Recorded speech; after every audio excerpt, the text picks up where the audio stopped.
Irenaeus hanggang kay Brother Branham, William Branham. Sabi dito, noong 1906, before Brother Branham, ang ginamit daw na mag-insay ng Seven Church Ages, si William Seymour. Lahi siya ni Ham. Sa kanya nagsimula yung lahi ni Ham. And then ito si Brother Branham, lahi siya ni Japhet. At pagkatapos ni Brother Branham, dumating si Brother Jackson. Ito si Brother Jackson, alam naman natin na ginamit siya para ma-establish yung Ephesian ministry.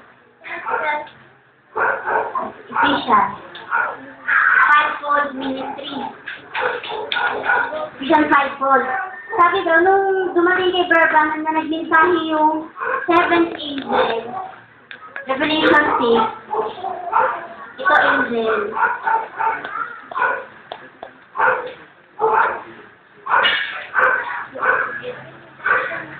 Sabi, itong ikapitong anghel, yan yung nagmensahe kay Brother Branham para ma-open yung 17.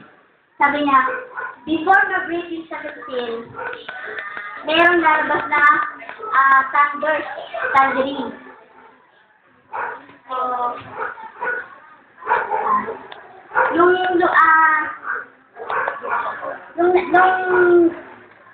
nalipid kay Brother Branham yung third pool, ano yung third pool kasi, meron siya space. Ito yung first thing, pagtawag kay, pag-uttered ng seventh angel, ito yung first case. May trump siya. And then yung second case, kay Brother Jackson, at meron din trump na dalawa. Ang kasabay ni Brother Jackson, si Brother Amos na, noong 2005, dumating si Brother Amos. Itong si Brother Amos, lahi daw siya ni Ham. Dito tayo natapos, diba? Iyan ko lang ulit. Yung anak ni Noah is si Shem, si Ham, ay si Japhet, at si Ham.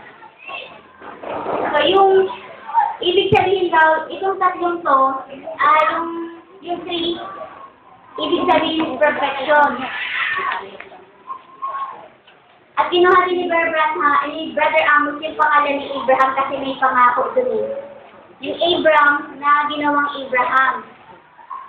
At yung si Brother Branham, meron din siyang sa dulo. Ito, kung bibilangin natin is 7. Ibig sabihin ng 7 is completion. Pagkatapos si Brother Branham, dumating si Graham. Kung papansin nyo, kung bibilangin nyo to, is 6. Ang 6 is men. Sabi na, bakit si Abraham ginawang Abraham kasi may promise. Pagdating ni Brother Branham, may promise din. Kasi yung nag-message yung seventh angel, merong promise doon yung seven thunders mag-a-utter daw. Meron siyang kinuha na yung seven thunders, in-apply niya din, nakita niyo diba, 3, 7, 6, lalabasin namin sa Ephesians, kung babasin natin Ephesians 4:11, yung fivefold ministry, basahin natin. O wag na lang kasi wala ng oras. Fivefold. Kung papansinin nyo, yung fivefold, sino ba yung pinaka-head doon? Wala. Chief Apostle. Sino yung pinaka-mataas? Chief Apostle. Apostol. Apostol. Apostol. Hindi singular, kundi plural. Sabi niya, nung time ni Jesus Christ, sino huling nag-mensahe? Diba, apostol? Si Paul, saka si John, mga apostol yan. Sila yung last guard ng before na mamatay, na-prophet si Jesus Christ. Last guard, itong si John. Pero bago siya dumating, prophet. Oo, pero last guard na yung apostol. Ngayon, sabi niya, kung babasahin natin yung New Testament, sino ba ang nagsulat sa New Testament. Apostol. So, apostol din yung ginamit. Sa Revelation, sino nagsulat? Apostol. Apostol din.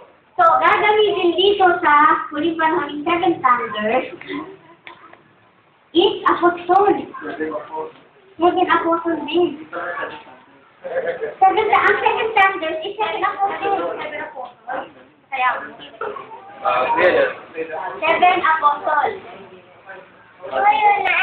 Merong kinuha si Bear Branham sa, pag pinasa niya sa sa book ni Bear Branham, 17 of 1963, paragraph 567, page 1. Pakinggan niyo to, ha?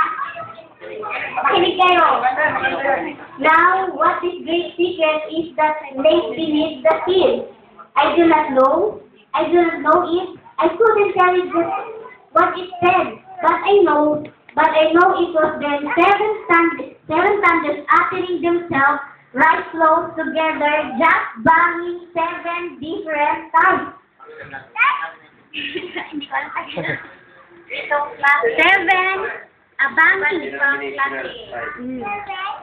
Banging seven different times.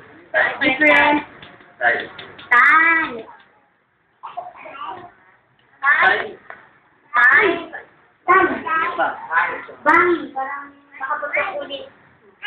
So, kinot niya yung Revelation 10. Yung tinanong ko kanina, Revelation 10:7. 10. Akala ko 10. Times 5. Maraming beses. Kung babasahin sa Revelation 1 to 10, verse 1 at 2, yung sabi ito yung mighty angel. Sino ba itong mighty angel na to? Sige, Brent daw. Itong mighty angel na to, ito-drawing ko, ha?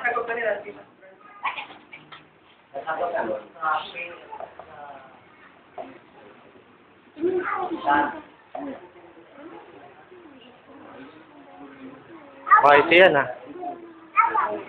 Hudyo, ha? Ito yung mighty angel. Hudyo. Itong mighty angel, meron siyang characteristic ni Jesus Christ. So, yung spirit ni Jesus Christ, yan ang nagmensahe dito kay Bear Branham. At yan din, sabi, itong mighty angel, siya yung mag-i-ignite ng seven thunders. Sa verse 3, pwede pakibasa, kasi himay-himay ko siya. Verse 3, Revelation siya. 10:3. 10 verse 3. 10:3, Revelation. Unahan. And the lion is now going to the lion and when he has cried, seven thunders out of it. After their voices,